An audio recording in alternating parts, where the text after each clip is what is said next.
Une production de La Filière. Studio de podcast. Salut, moi c'est Rocio. Moi, c'est Colette. Moi, c'est Mehdi et nous sommes... Allô la diversité! Nous sommes une équipe de 3 jeunes résidents du Bas-Saint-Laurent qui ont été choisis comme ambassadrices et ambassadeurs et qui participent en collaboration avec la MRC de Rivière-du-Loup dans le projet Jeunes de la diversité culturelle en région. Qui a pour objectif de sensibiliser les communautés d'accueil, de mobiliser et d'outiller les jeunes de la diversité culturelle, ainsi que de favoriser un maillage entre eux et les instances souhaitant contribuer à une meilleure représentation de ces jeunes. Notre balado est là pour briser les tabous liés à l'immigration dans notre région, promouvoir le vivre ensemble et faire rayonner la diversité culturelle en tant qu'une magnifique richesse pour la communauté. Bonne écoute!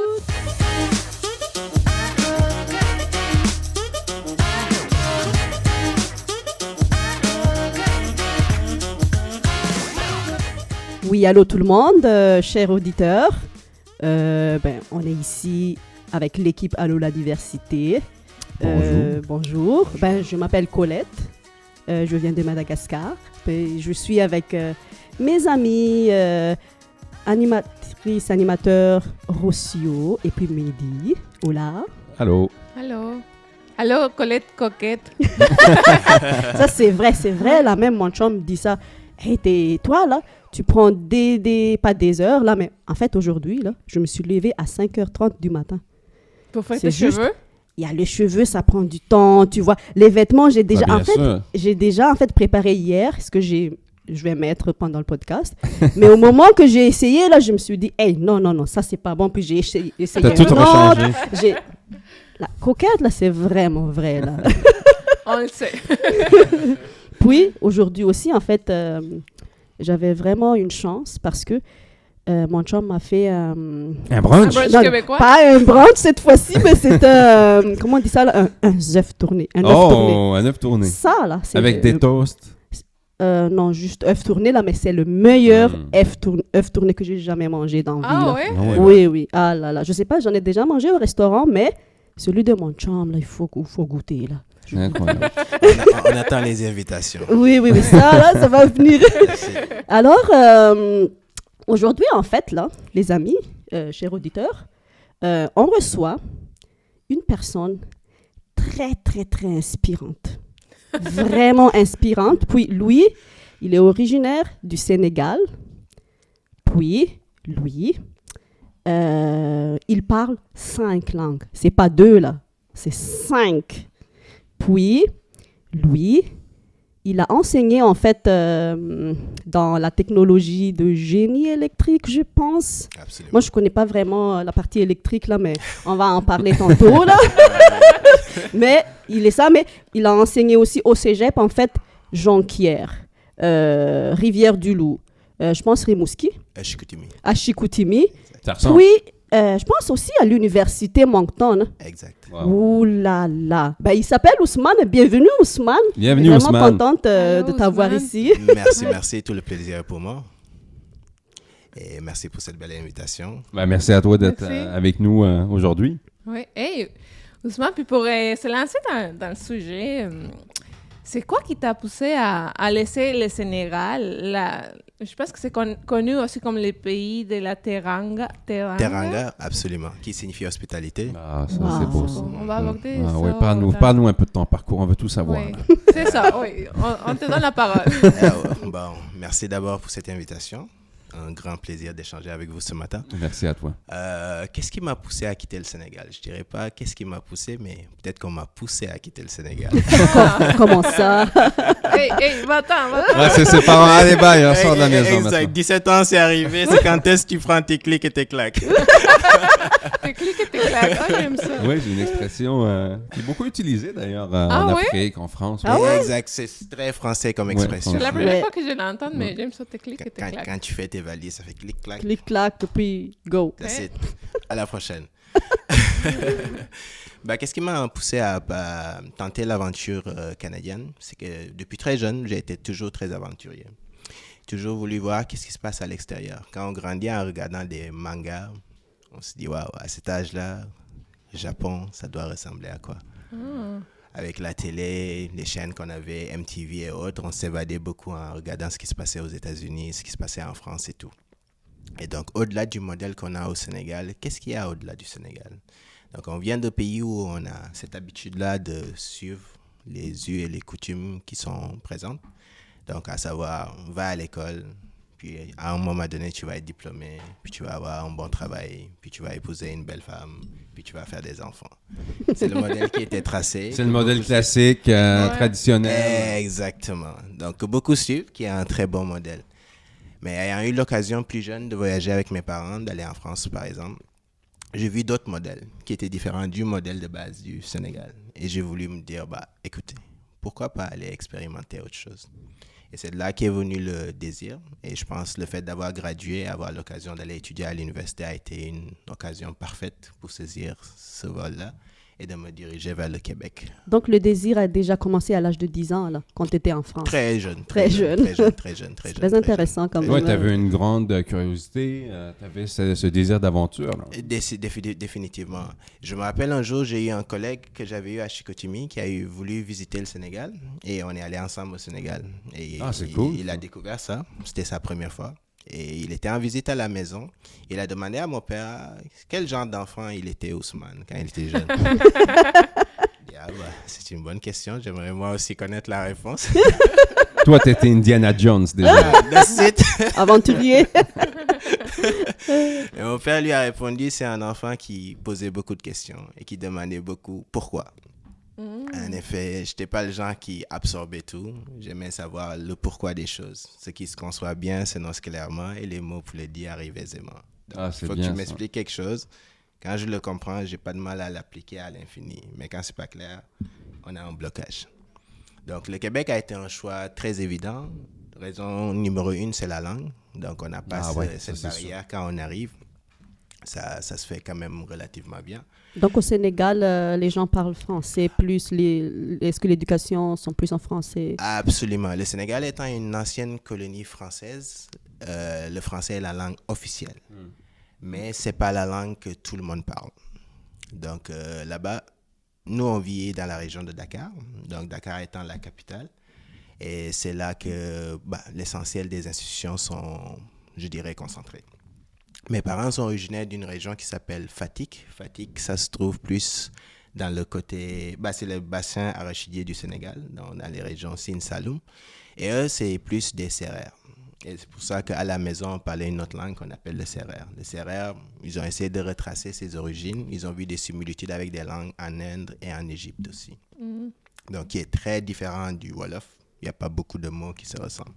Donc, à la maison, ça parlait Sérère. À l'extérieur, pour communiquer avec les Sénégalais de Dakar, il faut parler Wolof. Mais à l'âge de 4 ans, c'est le français. C'est ça. Exact. Le Wolof et le français, c'est vraiment les langues les plus parlées. Définitivement. Donc, le Wolof, je dirais, c'est la langue identitaire. Aujourd'hui, tu croises un Sénégalais, première chose qu'il va te dire, Nangadef. Nangadef. Yes. Ça veut dire quoi? C'est comment vas-tu? Nangadef. Exactement. C'est un peu notre petit sésame pour valider si t'es dedans ou pas. Si tu dis Mangifi, ils savent que ça c'est mon gars. Ça. Mangifi? Mangifi, exactement. Qui signifie je vais bien. En Sérère, on n'aurait pas dit ça, on aurait dit Namfio. Namfio, mais ça signifie sensiblement la même chose, c'est comment vas-tu. Dans nos langues de chez nous, on a vraiment cette habitude-là, toujours demander à la personne dans quel état tu es. Comment tu vas? Exactement. C'est bien, ouais. En arabe aussi, c'est ça. Par exemple, en arabe littéraire, c'est kif al-hal. Donc, kifa, c'est quoi? Le état, c'est le hal. Donc, comment est ton état? C'est comment tu vas, ouais. En espagnol aussi, c'est como estás? Como estás. Mais en malgache aussi, quand tu vois quelqu'un, tu dis toujours « Ah, salama !» Il faut toujours demander. Mais à Madagascar, c'est des nouvelles. C'est quoi? Est-ce qu'il y a des nouvelles? C'est toujours comme ça. Vous êtes des curieux, mais des nouvelles, ça veut dire que comment tu vas, là. C'est la même chose, ça, là. Il y a des nouvelles, ça veut dire que comment tu vas, est-ce qu'il y a des nouvelles, nanana, et tout ça, ça englobe tout, là. Définitivement. Oui, c'est ça. Définitivement. C'est une façon aussi de voir avec qui on a affaire aujourd'hui, dans quel état il est, et ça va permettre aussi de guider la direction des discussions que l'on va avoir. Donc, c'est ça. La langue a été un élément très important dans le choix. Sinon, ça prend d'aller quelque part où on est moins familier avec la langue et par la suite, la courbe d'apprentissage devient un peu plus ardue. Au Sénégal, outre ces langues que j'ai parlées, l'anglais est très présent. À l'âge de 12 ans, c'est une des langues qu'on nous initie pour t'ouvrir plus de portes. L'arabe y est beaucoup. 95% de musulmans, il faut que tu parles un minimum d'arabe pour pouvoir réciter ta fatiha quand tu fais ta prière. Donc ça, dès l'âge de 4 ans aussi, on essaie de nous initier à ça. Donc il y en a qui décident de prendre un cursus 100% arabe, il y en a qui décident de prendre un cursus 100% francophone. Donc il y en a qui c'est au choix. Et à l'issue de ça, c'est ça qui va guider les choix futurs. C'est fou comment... c'est un beau bagage de parler autant de langues, c'est incroyable. Exactement. Quand on est jeune, on ne s'en rend pas compte parce qu'on absorbe et on n'a pas peur de faire des erreurs. Donc, ça fait que l'apprentissage est quasi instantané. Oui, quand tu es jeune, c'est plus facile d'apprendre une langue. Exactement. Quand on grandit, c'est là qu'on commence à voir la valeur ajoutée de cela parce qu'au-delà d'une langue, on découvre une culture. Ouais. Donc, quand je parle sérère, c'est pas juste parler le sérère, mais il y a la gastronomie sérère, il y a le vestimentaire sérère, il y a la philosophie sérère. Exemple, chez les sérères, Dieu, le terme Dieu, il l'appelle Rogsen. Rock comme rock and roll? Non, Rog avec R-O-G. Okay, R-O-G. Yes, Rogsen. Roxane. Rogsen. Quand tu entends ça, tu te dis, waouh, qu'est-ce que ça veut dire Rogsen? Et en posant la question à des personnes qui étaient plus expérimentées dans la langue, ils m'ont expliqué que Rog, c'est le terme pour Dieu, mais ils ajoutent le mot Sen pour dire omniprésent. C'est Parce que dans intéressant. la culture sérère, le Dieu, pour être le Dieu, il faut qu'il soit partout. C'est Donc, intéressant. c'est quelqu'un que tu cherches, que tu ne peux pas trouver en emplacement, mais en même temps, il est là. Donc, au-delà juste de la langue, on découvre toujours à travers les termes comment les personnes philosophaient, comment ils réfléchissaient et autres. Donc, c'est cet aspect-là qu'on trouve vraiment intéressant avec le temps. Et c'est Oui, une parce que histoire. chaque langue est différente et la langue, c'est pas seulement une façon de communiquer, hein, c'est comme tu viens d'expliquer, c'est une façon de penser aussi, il y a une philosophie qui vient avec. Définitivement. Il y a une histoire aussi. Exactement. Donc Et- là, le français, le Québec, ça c'est une des premières raisons. Right. L'autre raison, c'est vraiment la réputation qu'a le Québec à l'extérieur. Les universités canadiennes, quand même, sont connues pour être les meilleures au monde. Donc, c'est très connu. Au Sénégal, on a des polytechniques qui ont été faites justement par les Canadiens et c'est parmi les écoles les plus réputées. Donc, c'est un choix académique qui est très judicieux, autant pour les perspectives qui sont au Québec, mais aussi pour quelqu'un qui a dans l'ambition d'aller dans l'international ou de retourner chez lui. C'est un choix qui est vraiment valuable. Et l'autre aspect, c'est la taille. C'est impressionnant comment c'est grand ici. Et chaque place est différente. Donc, on vit à Rimouski, Rivière-du-Loup, qui est juste à 1 heure et quelques, c'est différent. On s'en va au Nouveau-Brunswick, Edmundston, c'est différent. On s'en va à Passepébiac, quelque part en Gaspésie et compagnie, c'est différent. Donc, c'est à chaque place, tu peux te redéfinir, tu peux te redécouvrir, tu peux te bâtir une vie. Donc, pour ça, je pense que c'est un choix qui est définitivement positif. C'est des bonnes raisons, c'est vrai. Je pense que tu nous as déjà raconté, je pense, un jour que ton père, lui, il fait la même chose que toi. En fait, il fait l'électrique, le génie électrique. Absolument. Puis, comme toi, il y a un proverbe qui dit, en fait, tel père, tel fils. Là. Mais je ne sais pas si c'est ça maintenant, là. Mais vu que toi, tu fais l'électricité, en fait, comme ton père, ben lui, il t'a poussé, OK, va au Québec pour faire ça. Ou, Parce que c'est ça, tu as fait tes études ici, là, au Québec. Tu es venu avec, j'imagine, un permis d'études pour aller à Rimouski à l'université, c'est ça? Définitivement. Ah, nice. Yes. Je dirais pas qu'il m'a poussé à faire la même chose que lui, mais je me suis inspiré de ce qu'il faisait. Donc, lui, il a étudié en génie électrique comme moi. Il s'est spécialisé dans le domaine des télécommunications. Au Sénégal, c'est un boom. Ça a monté extrêmement vite. Et donc, il travaillait pour une compagnie qui s'appelait Sonatel, partenaire de Orange. Ils ont participé à déployer tout ce qui était réseautique en Afrique de l'Ouest, pas seulement au Sénégal, au Mali, au Burkina et tous ces pays-là. En grandissant, j'étais très proche de lui. Donc, je l'observais beaucoup. J'essayais de comprendre qu'est-ce qu'il faisait, comment, quand. Et ça, c'est vrai parce que les garçons sont toujours proches de leur père. Parce que tu sais pourquoi je dis ça? Parce que dans ma famille, en fait, mon père est professeur. Puis, mon frère est professeur. Mais mon autre frère est professeur. Tu vois, c'est pour ça que j'ai dit tel père, tel fils. Là. Right. Puis, eux autres, ils sont très proches de mes parents. Puis, moi, puis il y a des fois, mon père m'a dit... Hey Colette, tu peux pas être, tu fais pas être je sais pas si on peut dire ça une professeuse, mais ok, un professeur aussi, une enseignante.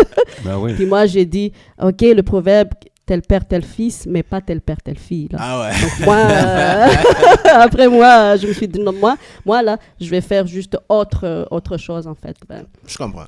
Non, mais tu peux devenir professeur dans ton domaine. Dans ton domaine, définitivement, ça englobe beaucoup de Mais choses. il n'existe pas le tel père telle fille, donc c'est pour ça. C'est Non, pas grave. on n'y va pas avec les gens. On dit que le fruit tombe pas loin de l'arbre. Oui, vrai. ça Donc, marche ça aussi, englobe ouais. fille, garçon, père, fille, mère, fils, anyway. Mais c'est ça, de toute façon, les gens apprennent par mimétisme. Hein. Quand on voit quelqu'un faire quelque chose, s'épanouir dans ça et qu'en plus il y a un résultat, on a tendance à se dire, je vais pas réinventer la roue, je vais faire la même chose aussi. Tout à fait. Donc, tu es venu ici au Québec pour étudier et tout ça, mais pourquoi devenir enseignant ou formateur ou professeur? Parce que même, tu aurais pu aussi chercher un emploi, travailler et tout ça, mais pourquoi avoir choisi le parcours de professeur? Ça, c'est une excellente question. En fait, c'est dans la recherche du sens. Quand je faisais mes études, j'allais faire mes stages au Sénégal et c'était beaucoup dans la gestion de projets, gestion de ressources dans le domaine privé. Et le privé, c'est d'abord faire de l'argent, faire de l'argent, faire de l'argent. Et quand on fait de l'argent, on rend les gens heureux. Mais quand on fait plus de l'argent, on presse les gens pour gagner de l'argent. C'est bien, parce que ça paye les factures et ça aide directement, indirectement d'autres personnes. Mais est-ce que pendant 35 ans, tu vas faire de l'argent? Je pense que c'était pas ce que je recherchais. Donc, ça me prenait une tâche qu'à la fin de la journée, tu peux te dire, au moins aujourd'hui, j'ai contribué à telle chose. Ouais, t'es fier de toi aussi. Exactement. Et au moins aujourd'hui, et chaque personne est une boîte de connaissances. Et à chaque fois qu'on rencontre une nouvelle personne, aujourd'hui, j'ai le plaisir d'être avec vous, je vais repartir de cette rencontre-là encore plus grand. Imaginez avoir cette opportunité de chaque 4-6 mois de rencontrer 10, 20, 15 nouvelles personnes, cheminer avec eux, apprendre d'eux, puis ils s'en vont, puis tu t'en vas. Quel homme tu deviens au fur et à mesure. Ouais, c'est bon. Donc, l'enseignement a été un choix naturel. Pour le meilleur moyen d'apprendre quelque chose, c'est de l'enseigner. Donc, ça me permettait d'approfondir mes connaissances. Mais c'est surtout l'aspect humain de la chose aussi. Donc, rencontrer des jeunes qui, comme moi avant, n'étaient pas sûrs de leur choix, ou ont juste eu une intuition, ou ont été poussés vers ce chemin, et que tu les montres que, OK, moi, j'ai vu l'autre côté du tunnel. J'ai fait le même cheminement que vous, j'ai vu le résultat. Peut-être que vous n'en êtes pas encore là, mais croyez au process, vous allez voir le résultat. Mais je crois que tu as vraiment cette adrénaline là-dedans, à l'intérieur de toi pour enseigner. Parce que moi, en fait, tu t'en souviens quand je te demandais quelque chose, puis tu as expliqué, puis j'ai retenu. C'était vraiment un bon professeur, vraiment là, parce qu'il y a une journée que j'ai demandé quelque chose à Ousmane. Parce que vous étiez collègues, non, au travail? Oui. Exact. Avant, on était collègues, là. Puis, il y avait quelques questions que je lui ai posées. C'est vraiment des questions que, en fait, je ne connais pas. Il y a des sujets que je ne connais pas. Puis, je lui ai demandé. Puis, la façon dont il m'a expliqué, en fait, c'est vraiment... c'était vraiment... net et puis c'était un bon professeur. Tu avais déjà la fibre et la sagesse. Je crois que c'est un choix, mais aussi tu l'as chez toi, là, dans la veine, je pense. Parce que c'est ça, dès que tu as fini tes études pour être ingénieur, toi, tu as commencé à enseigner presque directement. Là. Définitivement. Ça, c'est a cool, été ça aussi. mon entrée en matière dans le marché québécois. Ça a commencé comme ça s'est fait vite, mais c'est un choix qu'on n'a pas regretté. C'est super. Parfait. Puis, mais j'imagine que même quand tu as voyagé avec tes parents en France, ben, ça t'a permis aussi de voir un peu, comment est-ce que je peux dire, un peu les chocs culturels ou le parcours de quelqu'un qui va dans un autre pays. Est-ce que tu as vécu des difficultés ou des défis quand tu es venu ici pour t'installer? C'est sûr, des défis, il y en a toujours. Le premier On essaie de surmonter chaque hiver. C'est l'hiver. Ah, moi, je pourrais jamais surmonter ce défi. Celui-là, on se demande J'ai est-ce que- 22 ans et 22. je pourrais jamais surmonter ça. Ah, après 22 ans, tu es ceinture noire. Non, je suis ceinture blanche. Exemple là. Ça en dit long. Anyways, des défis, il y en a toujours. Mais comme je dis tout le temps, souvent on a cette facilité à chercher des excuses. Mais des défis qu'on a vécu ici, je serais resté au Sénégal, j'en aurais vécu tout autant. Peut-être d'une différente nature, mais ce serait des défis aussi. Parce que la vie de l'homme est un défi. C'est pas une partie de plaisir, la vie sur Terre. Peut-être sur Mars, ça va être ça. Mais ici, non. Et il faut que tu fasses tout. Même pour manger, il faut que tu fasses plein d'efforts. Ah ouais, c'est vrai. Donc, des défis, il y en a eu, mais c'est quelque chose qui est plus, que je vois, positif que négatif. Donc, c'est sûr que c'est challengeant. À l'âge de 17-18 ans, tu te retrouves tout seul dans un 2-3 et demi quelque part à Rimouski, il fait froid. Ouais. Et en plus de ça, il faut que tu ailles à l'école, il faut que tu réussisses tes cours, que tu gardes contact avec la famille qui sont à 5 heures de décalage horaire, que tu t'adaptes à ce nouvel environnement-là. C'est plein de choses, mais qu'est-ce que c'est comparé aux hommes qui, avant, traversaient le désert pour aller faire du commerce et ramener quelque chose chez eux? Pas grand-chose. Donc, il y en a. Mais ce que je me dis, partout où on est, c'est à nous. On est responsable de notre propre bonheur. Donc, on peut voir le verre à moitié vide ou à moitié plein.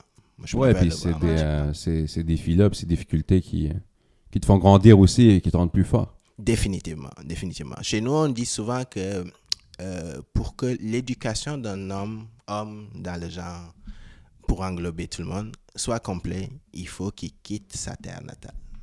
C'est super intéressant. Puis c'est vrai parce que tu grandis, parce que quand tu es proche de la famille, ben, Exact. Non, tu es tout le temps protégé, même si tu ne le vois pas. c'est ça. Mais c'est quand tu es à l'extérieur que tu comprends ce qu'on appelle the long way. Parce qu'il y a des gens qui viennent chez toi, ils ne parlent pas la langue, ils ne connaissent pas les gens, ils ne connaissent pas comment ça marche, ils ne connaissent pas le non-verbal. C'est long avant qu'ils s'imprègnent de la culture. Mais toi, tant que tu as été chez toi, c'est pas quelque chose que tu peux comprendre. On peut te l'expliquer, mais tu peux pas vraiment le comprendre. Mais quand tu arrives quelque part où tu es une minorité visible, ah, ok, ouais, il y a quelque chose, il y a un déclic qui se passe. Quand tu veux quelque chose, il n'y a pas tonton, ah, tu connais tel autre tonton qui peut faciliter telle chose. Non, il n'y a pas tonton. Il y a juste toi Il y a ici, en toi. fait. Exactement. Parce que la culture, en fait, en Afrique, c'est qu'il y a les tontons, il y a les tantines qui sont là toujours pour... Tonton pour et toi. tantine, c'est quoi ça? Excuse-moi. Tonton et... C'est quoi? Non, on mais parle? Les oncles, tonton, c'est oncles, oncle. tontons, ok. c'est oncles, là, et puis les tantines, en fait, ils sont toujours là pour t'aider, en fait. Mettons, si tu as un problème et tout ça, ben, tu peux aller les voir. Puis les autres, ils sont toujours là pour les supporter. Mais ici, ils sont loin, là. Donc, tu es comme toute seule aussi ici, là. Exactement. Je pense que dans toutes les communautés, quand même, ça existe. Le système du pistonnage ou peu importe Oui. comment on l'appelle. Ça peut être plus subtil à certaines places qu'à d'autres. C'est vrai. Mais l'avantage de boxer à domicile, c'est ça.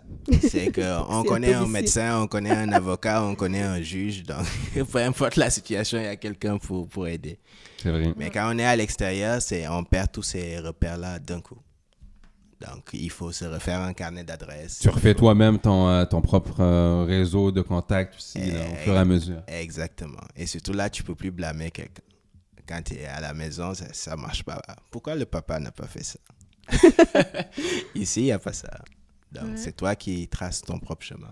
Ouais, puis t'es venu jeune en plus, toi. T'es venu tout seul à 17 ans, tu dis? Exact. Ouais, c'est jeune, hein. T'es fin adolescence, début adulte, là. Tu grandis plus vite aussi quand tu viens aussi jeune, je crois. Ouais, c'est ça qui est avantageux aussi, c'est que tu es dans la phase où tu apprends encore. Ouais. Donc, la courbe d'apprentissage, elle est pas ardue parce que tu en es là dans ta vie. Anyways, on t'aurait parachuté n'importe où, il faudrait que tu apprennes à faire quelque chose de toi-même. Donc, ça fait que c'est une bonne période pour ça. Et aussi, tu viens avec un but précis. C'est pas comme aller à l'aventure. C'est pas comme avoir 30 ans, femme et enfants et dire que je vais aller chercher de quoi les nourrir. Ça, c'est autre chose. Mais là, tu viens pour étudier. Tu sais que c'est limité dans le temps. Ça va durer 4 ans. C'est ça mon target. Et quel que soit lambda, qu'il pleuve, qu'il vente, qu'il neige, il faut que je me rende au bout. C'est vraiment une bonne, comment on dit ça là, une bonne attitude vraiment à apprendre en fait pour faire face aux défis qu'on on immigre, genre, c'est comme une très belle attitude à prendre, en fait. Définitivement. Ouais. Et par rapport, parce qu'au Sénégal, en fait, là, si on revient à ton pays d'origine, la majorité, comme tu disais, je pense, musulmans. Mhm. Puis, je pense que tu es musulman. Absolument. Puis, il y a vraiment un sujet qui... Si je dis qu'il me titille là, mais... Tu peux les parce dire. que, oui, Ça, c'est une expression connue de Colette là. coquette. J'ai une expression qui me tétille. parce qu'en étant, en fait, musulman, Right. mais quand tu es ici, est-ce que tu pratiques-tu toujours... Mais attends, il faut que je te coupe parce que pour commencer, c'est quoi les ramadans? C'est quoi Oui. être musulman? C'est ce qu'on peut... juste pour clarifier ça, peut-être, moi, je suis pas connaissant, pas tant de ça. Donc, si tout est ça bien sûr. Très à l'aise d'en parler. OK. C'est quoi être un musulman? C'est grand. C'est une très bonne question. Mon ami Mehdi va C'est large. Exact.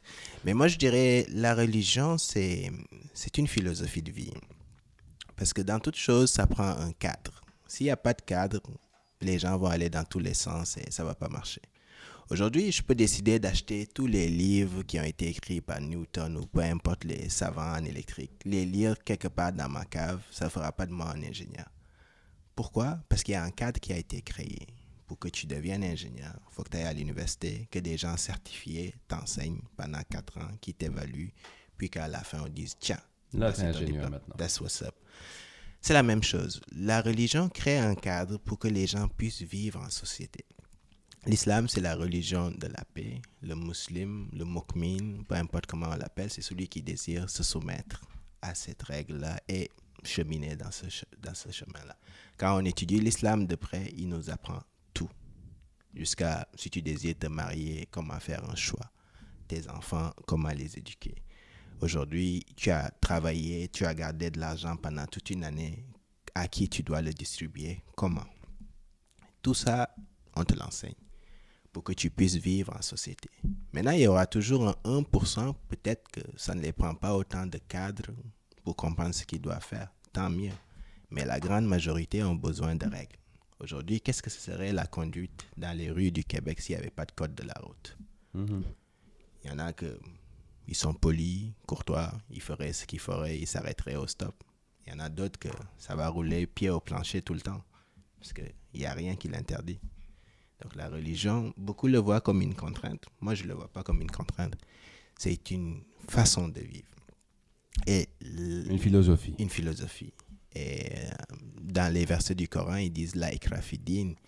Donc il n'y a pas de contrainte en religion. Le but, c'est que toi, tu ne te sentes pas contraint, mais aussi que tu ne contraignes pas ton entourage. Chacun choisit sa voie, mais tout aussi longtemps qu'on vit dans la paix, on est content. puis c'est quoi le ramadan, en fait, pour toi? Oui, dans l'islam, il y a 5 piliers. Et dans ces 5 piliers-là, il y a le jeûne. Le jeûne, Le jeûne, c'est le ramadan. exactement, qui se pratique pendant le mois de Ramadan. C'est un mois par année. Que maintenant, on fait comme fasting, non? Voilà, c'est le fasting, Ouais. si on le Ouais. traduit en anglais. C'est sûr, comme toute chose, il y a des avantages dans le visible et dans le caché. Tu viens de prendre le terme fasting, tu vas chercher sur Google Clinic of Fasting. Aux États-Unis, tu trouveras des cliniques qui soignent des gens en les faisant jeûner.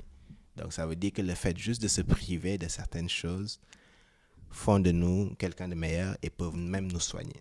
Ça, c'est vrai, parce que, en fait, j'ai déjà lu, c'est comme un journal, qu'il y avait aux États-Unis, là, il y avait des scientifiques qui ont fait des études.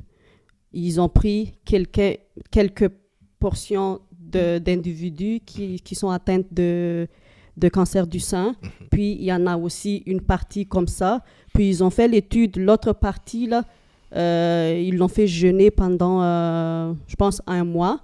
Puis, après les études, ils voient que ceux qui jeûnent, en fait, là, ils ont plus la guérison que ceux qui n'ont pas jeûné, en fait. Ah, il y a beaucoup d'effets positifs aux jeunes aussi, exactement pour la santé physique, mais mentale aussi. Parce que, bon, alors le ramadan, c'est ça, c'est 1 mois dans l'année. Ça change, hein, c'est tout dépendant. C'est pas toujours la même date. C'est des années. Le calendrier musulman est lunaire. Alors que le calendrier grégorien qu'on suit, il est plus solaire. Donc, ça fait que dans l'année, ça se déplace de plus ou moins 12 jours, si je ne m'abuse. Puis tu peux pas manger rien. Du coucher au lever du soleil. Tu peux pas manger du coucher au lever du soleil ni boire de l'eau. Mais il y a des gens, en fait, qui se posent la question comme parce que manger, en fait, c'est comme tu fais des sacrifices. Mais pourquoi faire ce genre de sacrifice? Parce qu'il y a quand même une explication, il y a une raison. Par exemple, peut-être parce que Sénégal, c'est comme un pays où il y a la charité.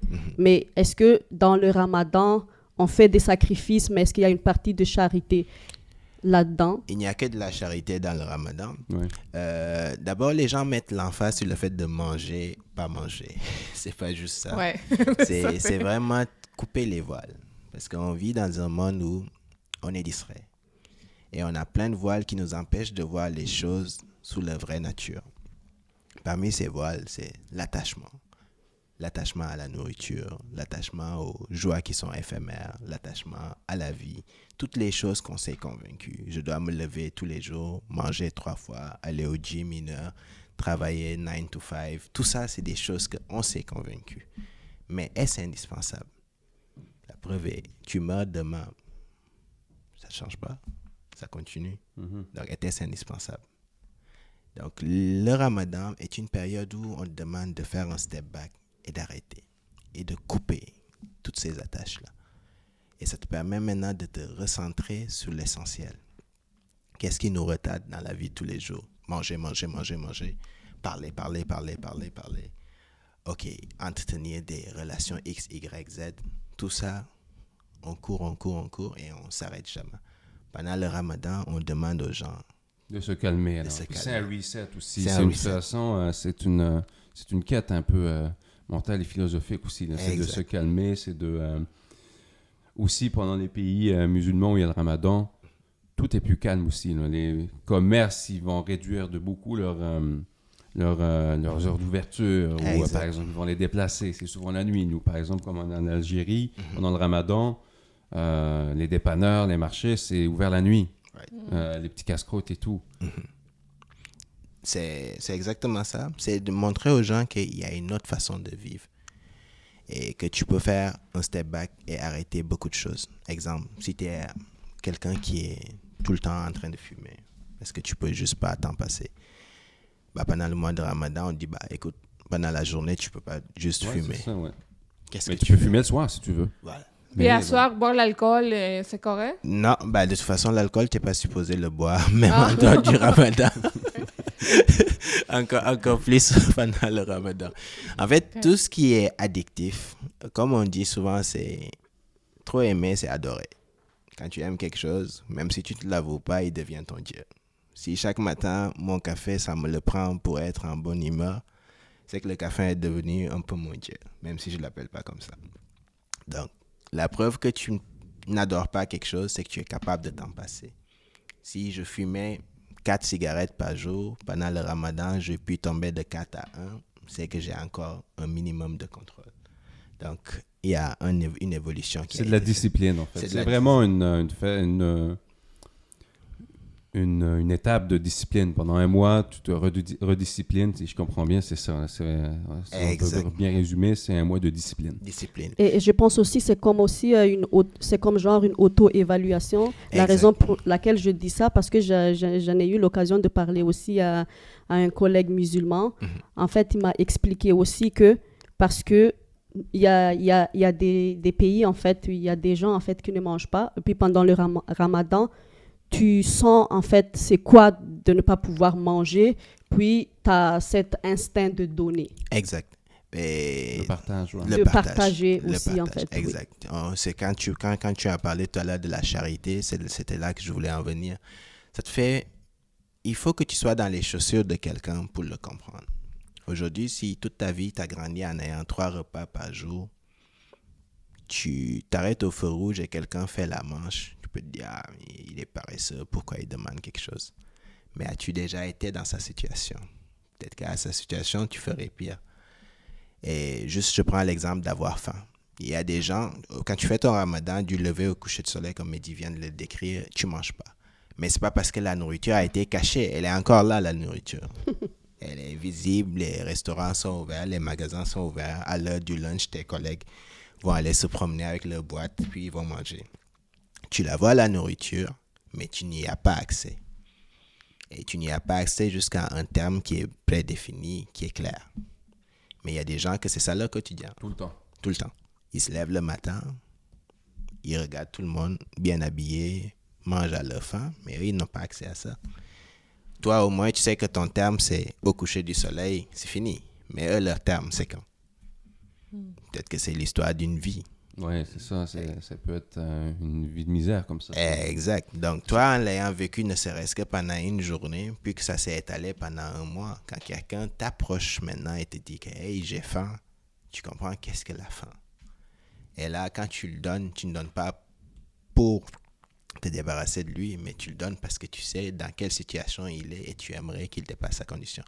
Et le ramadan, il est prescrit, mais si tu ne peux pas, tu peux pas. Il y en a qui sont malades, qui ne sont pas capables de jeûner.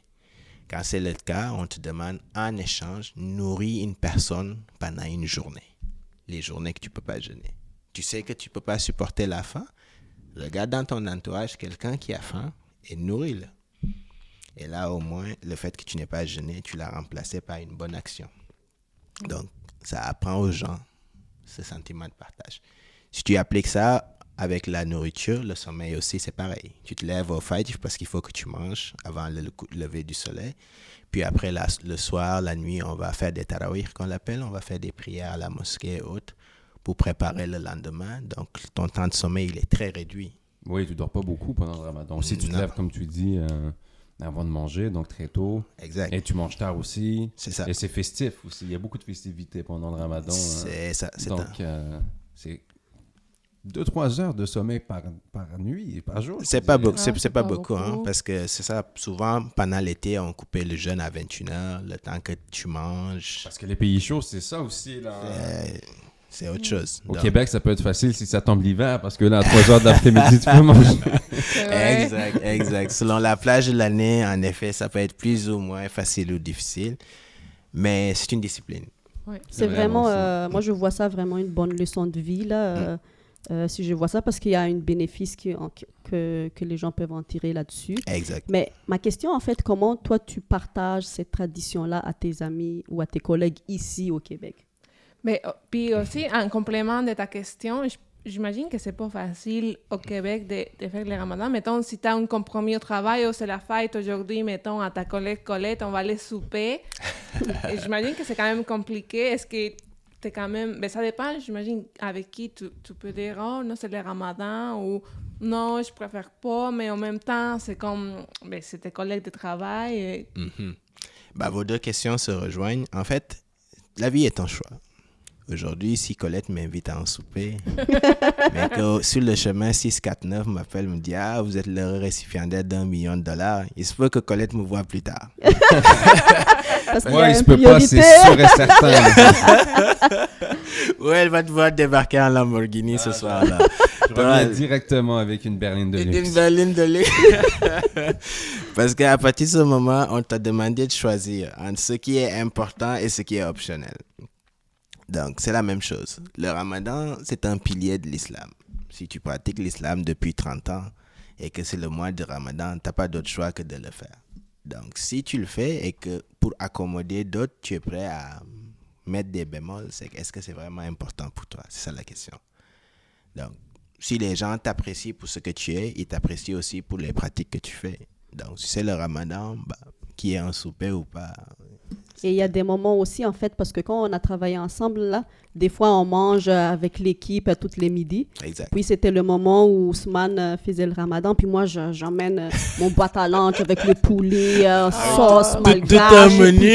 J'ouvre ça, puis... Table d'hôte, là. Lui, il a Un senti resto, ça, là. hein? Mais lui, il a senti ça, puis je pense que je t'ai déjà posé la question, genre, Exact. est-ce que tu sens l'odeur de mon repas, Oh, Ousmane? Colette, t'es Oui, vraie. je pense que... La plétée fait tout rentrer, là. Carrément. Je pense que je l'ai Ça déjà... l'est. mais oui, Ça l'est. parce que Est-ce bon? je l'ai posé la question, puis lui il m'a dit, ah non, Colette. Non, c'est ok, ça, c'est puis une on a habitude et discuté, tout, je pense... Exact. oui, puis...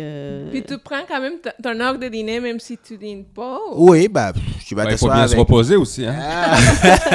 OK. Et tu accompagnes les collègues dans la vibe aussi. Hein, oui. Parce qu'au-delà du dîner, c'était des moments de get-together. Par exemple, Colette, on n'était pas dans la même équipe, mais c'était un moment de la rencontrer dans la journée et autres.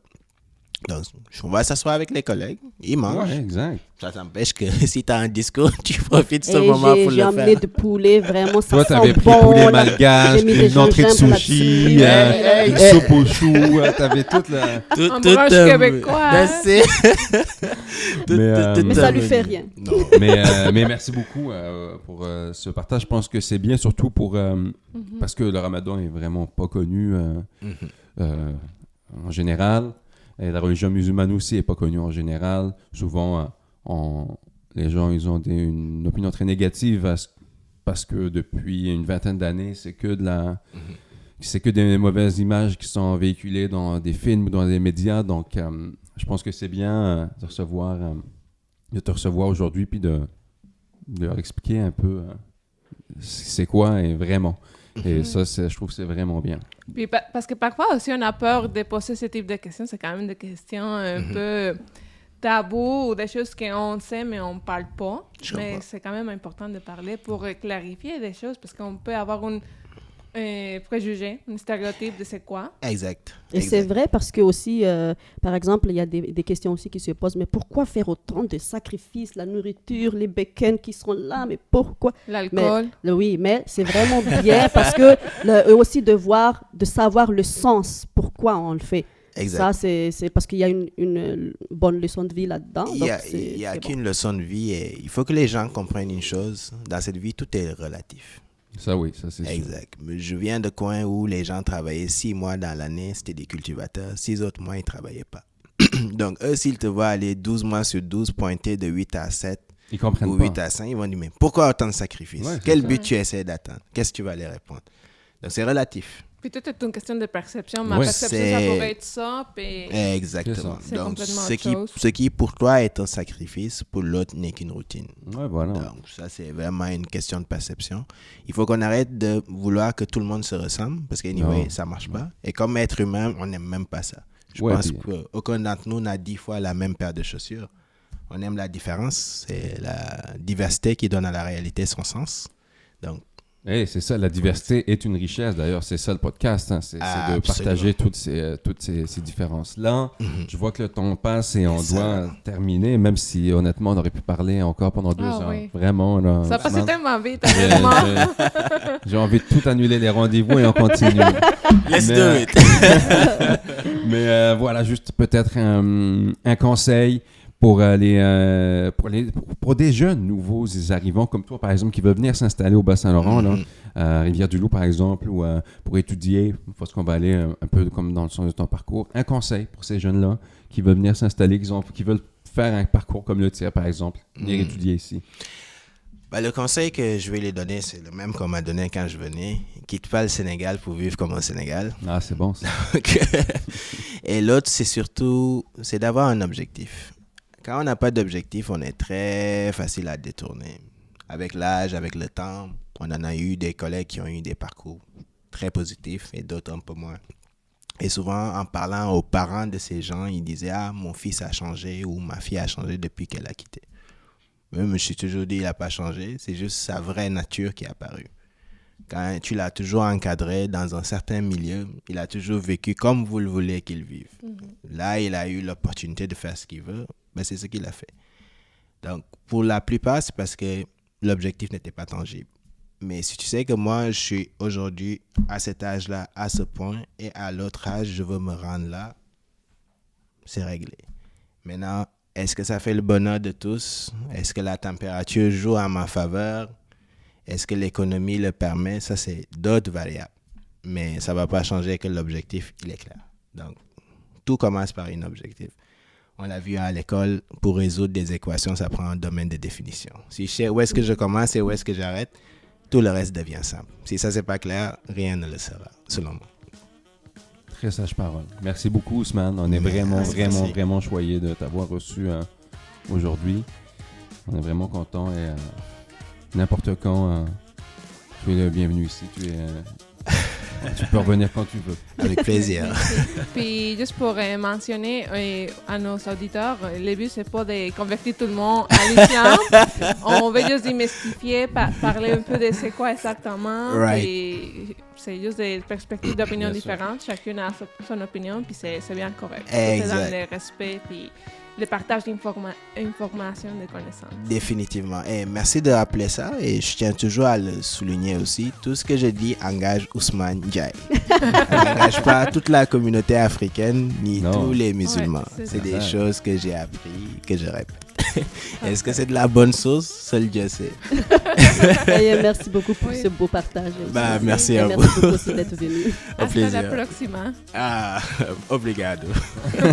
Velouma.